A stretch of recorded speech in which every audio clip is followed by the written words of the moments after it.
Party जितनी भी बनी है, नागनाथ और साबनाथ दोनों जहरीले हैं। जब एमएलए एमपीज को 5000 यूनिट बिजली फ्री मिल सकती है तो क्या गरीब लोगों को क्यों नहीं मिल सकती? हमारे इलाके में कोई काम नहीं हुआ है। पहला मुद्दा यही होना चाहिए कि महिलाएं सेफ होनी चाहिए दिल्ली में। हम जहाँ रहेंगे वहाँ सफाई हमें खुद ही करनी चाहिए। अगर हम खुद ही गंदगी करेंगे तो सफाई होएगी कहाँ से? दिल्ली बोली सीरीज के तहत आज हम आए हैं बादली विधानसभा में और यहाँ के वोटर से जानते हैं कि दिल्ली चुनाव में उनके मुद्दे क्या हैं। मैम, पिछले 10 साल में आपके इलाके में सबसे बड़ा काम क्या हुआ? सबसे बड़ा काम हमारे इलाके में एजुकेशन का हुआ है, हेल्थ का हुआ है, और हमारे यहाँ पार्क का काम हुआ है, सड़कों का काम हुआ है, नालियों का काम हुआ है, कैमरे का काम हुआ है, वाईफाई का काम हुआ है, लाइट्स का काम हुआ है और गेट का काम हुआ है। और तुम्हारे जो जय भीम मुख्यमंत्री प्रतिभा विकास योजना वो शुरू हुई थी गरीब बच्चों के लिए। स्कूलों को बेहतर बनाया गया है। हमारे इलाके में कोई काम नहीं हुआ है। हमारे यहाँ पे एमएलए साहब हैं जो यहाँ के आम आदमी के, उन्होंने कोई काम नहीं किया है। इलाके में अभी तक बहुत समस्या है, इतनी समस्या है मान्यवर दिल्ली सरकार ने कुछ काम किया ही नहीं। ये समले जुमले बाजी देते उड़ाए हैं तो देते जाएंगे वोटों के चक्कर में। और सबसे बड़ा तीनों पार्टी बीजेपी, आप और कांग्रेस संविधान विरोधी रही है और संविधान तो अच्छी तरह से लागू नहीं कर पाती। पिछले 10 साल से दिल्ली सरकार ने काफ़ी सड़कों का भी निर्माण किया है, काफ़ी पंचायत घर भी बनाई हैं और ज़्यादा देखा जाए महिलाओं के लिए ज़्यादातर काम किया है। क्या दिल्ली की जनता मुफ्त बिजली, पानी, सीवर आदि के लिए वोट करती है?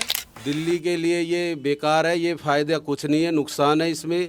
हमारे जो कमर्शियल काम है उन पे हमारे को फिर लोड पड़ता है और एनडीपीएल कोई फ्री नहीं दे रही है, कोई वो नहीं कर रही है। जो मिडिल क्लास लोग हैं उसे क्या चाहिए? पानी की, बिजली की, बच्चों की स्कूल की, यही नीड है, उनकी बेसिक नीड्स यही हैं। जब एमएलए एमपीज को 5000 यूनिट बिजली फ्री मिल सकती है तो क्या गरीब लोगों को क्यों नहीं मिल सकती? क्या वोट नहीं देते? वो उन्हीं के वोट से बनते हैं। देखो, वो तो अपनी अपनी सोच है, लेकिन जो ये फ्री का जो भी काम होता है, आजकल ये जो टिकट बसों में फ्री हुई हैं उसके ऊपर लेडीज़ों की इतनी बेइज्जती इंसल्ट करी गई है। हर इंसान ना बोलने वाला भी बोल के चलता है। अमीर आदमी के लिए क्या चाहिए? वो तो अपना बिजली बिल सब कुछ भर देगा। गरीब आदमी क्या करेगा? क्या करेगा गरीब आदमी? गरीब आदमी कुछ भी नहीं कर सकते।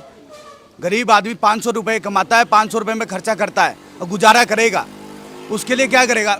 सरकार आम आदमी पार्टी ने सही लागू किया है ये। देखिए, जो मध्य वर्गीय है और निम्न वर्गीय है वो फ्री का लालच तो नुकसानदायक होता है, मगर जनता को क्या चाहिए? फ्री के चक्कर में वोट बैंक होता है और नेता उसी का फ़ायदा उठा लेते हैं। इलाके की ऐसी कौन सी समस्या है जो आप चाहते हैं नई सरकार बनने पर सबसे पहले हल की है?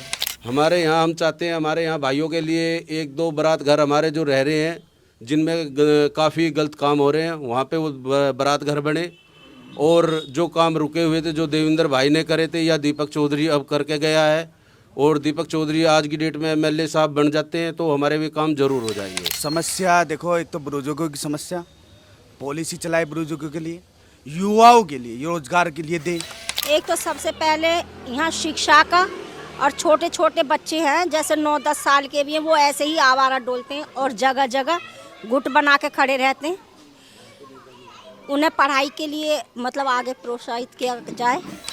महिलाओं को लेके जो दंगे फसाद हो रहे हैं, जो वे सुरक्षित नहीं हैं, जो पहला मुद्दा यही होना चाहिए कि महिलाएं सेफ होनी चाहिए दिल्ली में। दिल्ली की हवा जहरीली है और यमुना नाला बन गई है, इसके लिए आप किसको जिम्मेदार मानते हैं? पार्टी जितनी भी बनी है सारे जहरीले हैं। नागनाथ और साबनाथ दोनों जहरीले हैं। पार्टियां सत्ते वित्ते पे चलेगी तो यमुना साफ नजर आएगी। देखिए, ये मानसिकता से चलती है सब कुछ। यदि लोकतंत्र के अंदर अच्छे प्राणी होंगे तो वहाँ का वातावरण भी अच्छा होगा। जब नेता ही भ्रष्ट होंगे लालच के चक्कर में तो मान लीजिए कि वातावरण भी दूषित होता चला जाएगा। इसके लिए मैं सेंट्रल गवर्नमेंट को जिम्मेवार मानूंगी, क्योंकि जो केजरीवाल गवर्नमेंट है वो काफ़ी हद तक पोल्यूशन को कम करने में और यमुना जी को भी साफ़ करने में उन्होंने बहुत योगदान दिया। खत्ता भी काफ़ी हद तक कम हो गया है। इसके लिए तो ये सब आम जनता जानती है केजरीवाल ने क्या वादे किए थे, क्या वादे नहीं किए हैं, और कोई सफाई नहीं करी। ये तो खुद हम भी जिम्मेदार हैं। हम जहाँ रहेंगे वहाँ सफाई हमें खुद ही करनी चाहिए। अगर हम खुद ही गंदगी करेंगे तो सफाई होएगी कहाँ से? क्या दिल्ली को पूर्ण राज्य का दर्जा मिलना चाहिए? अगर हाँ तो क्यों? इससे क्या होगा? दिल्ली को पूरा दर्जा सब भाई देंगे तो बहुत अच्छा काम चलेगा, आगे भी चलेगा, केंद्र में भी है और एलजी भी फिर इनके हाथ में रहेगा। ना इनको कोई बहाना मिलेगा बीजेपी वालों को। एक बार पब्लिक ने इनको मौका देना चाहिए। पूर्ण राज्य का दर्जा मिलना चाहिए। पूर्ण राज्य का दर्जा अगर मिलता है तो जो काम है वो जो सरकार है वो अपने लेवल पे कर सकती है। दिल्ली को पूरे राज्य नहीं मिलना चाहिए। मिलना चाहिए।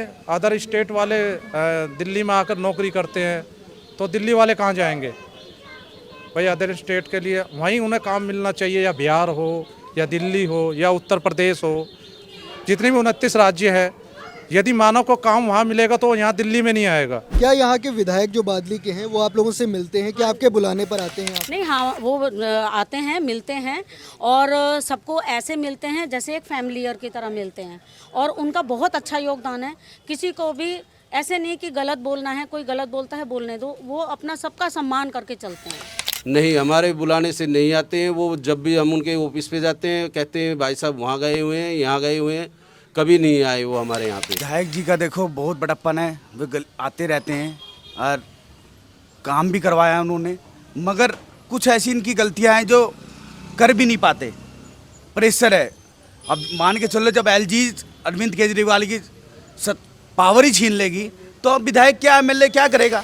हाँ आ जाते हैं कभी कभी। नेता का हर 5 साल बाद नेता बदलते हैं। हमारे क्षेत्र में जो कि देवेंद्र यादव जी कांग्रेस पार्टी के रहे, उन्होंने बहुत अच्छा काम भी किया है। उनके पिताजी ने भी, महेंद्र यादव जी ने भी बहुत अच्छा काम किया। क्या दिल्ली आपको अनसेफ लगती है? क्या यहाँ क्राइम की घटनाएं बढ़ी हैं?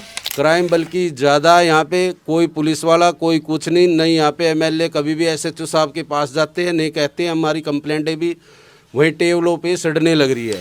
क्राइम की घटना देखो मान्यवर बढ़ती और आई है। जब तक रोजगार नहीं रहेगा तो क्राइम तो बढ़ता रहेगा। अनसेफ तो नहीं कह सकते। जब से सीसीटीवी कैमरे आए हैं, जब से काफ़ी हद तक क्राइम कम हुआ है। दिल्ली में तो लिमिट से ज़्यादा ही हो रही है, लेकिन हो तो सब जगह ही रही है। हाँ, मैंने पहले भी आपको बताया कि घटनाएं ज़्यादा मात्रा में बढ़ रही है, महिलाएं सेफ नहीं है। जैसे लोकसभा में बीजेपी है, विधानसभा में आप है, तो कांग्रेस क्यों हो गई साफ? कांग्रेस साफ इसलिए हो गई क्योंकि उनकी नीतियाँ ठीक नहीं थी। क्योंकि उन्होंने आज तक उनके कोई भी काम है वो गिनवा सकते हो, बीजेपी के काम गिनवा सकते हो। क्योंकि केजरीवाल के तो काम इतने हैं, उनकी गवर्नमेंट के काम इतने हैं कि उनको आप गिनवाते गिनवाते आपका पूरा दिन निकल जाएगा। अब वो तो जी कांग्रेस ही बताएगी क्यों होगी है, पर बीजेपी जहाँ तक है अच्छी है और कर रही है काम। ऐसी बात नहीं है बीजेपी नहीं कर रही है। कांग्रेस की जो नीतियाँ चलती और आई है अभी तक वो फ्लॉप गई है। कांग्रेस की जो पॉलिसी है, शीला दीक्षित जो बनागी, राहुल जो पहले नेता रहे उन्होंने बनाया, उसी पे काम कर रहे हैं। तो मेरी तरफ से तो कांग्रेस दोबारा आनी चाहिए। अच्छा, दिल्ली के वोटर विधानसभा में और लोकसभा में अलग अलग पार्टी क्यों चुनते हैं? वो इसलिए चुनते हैं क्योंकि एक विपक्ष में भी कुछ चाहिए होता है। लेकिन हम चाहते हैं कि जब तक विपक्ष नहीं होगा तब तक बातों का समाधान नहीं निकलेगा। ये तो देखो अब जनता एक तो है नहीं, एक हाथ से सारी चली जाएंगी। सबका अपना अपना मन का विचार होता है। जो फ्री के चक्कर में रहते हैं वो आम आदमी को चुन लेते हैं। जो अपना बिजनेसमैन होता है उसको तो बिल से या इनसे की चीज़ों से कोई फ़र्क नहीं पड़ता है। देखो जी, ये तो डेटे एक संविधान के थ्रू ही बचा हुआ लोकतंत्र है। किसको क्या बनाना चाहते हैं अब ये तो जनता ही बता पाएगी भाई इस वाले चुनाव में। वोट देंगे या दिल्ली का वोटर जो वोट देता है वो प्रत्याशी देखता है, पार्टी देखता है या मुख्यमंत्री का चेहरा देखता है? देखिए, जो दिल्ली का विधानसभा चुनाव होता है सीएम का एक चेहरा होता है, जो चेहरा बनाया जाता है।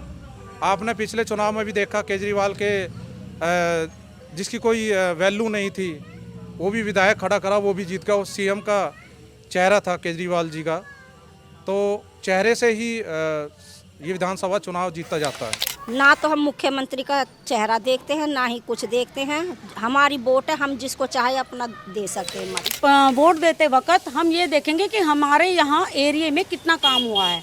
क्योंकि जो सुविधाएं हैं और जो काम है हम काम के बल पे वोट देंगे ना, हम किसी कैंडिडेट को देख के वोट नहीं देंगे, हम किसी मुख्यमंत्री का चेहरा देख के वोट नहीं देंगे, हम किसी पार्टी को देख के वोट नहीं देंगे। मुख्यमंत्री का देखेंगे और उम्मीदवार का भी पार्टी का देखा जाएगा। अगर मान लो पार्टी में उसमें बैठ गया कोई नशेड़ी या कोई भी हुआ फ्रॉड तो उसका क्या फायदा हमें। दिल्ली की बारी आई है मान्यवर, अब तो दिल्ली के बस अब चेहरे नहीं देखेंगे मान्यवर, अब देखेंगे संविधान। हमारा संविधान खतरे में है।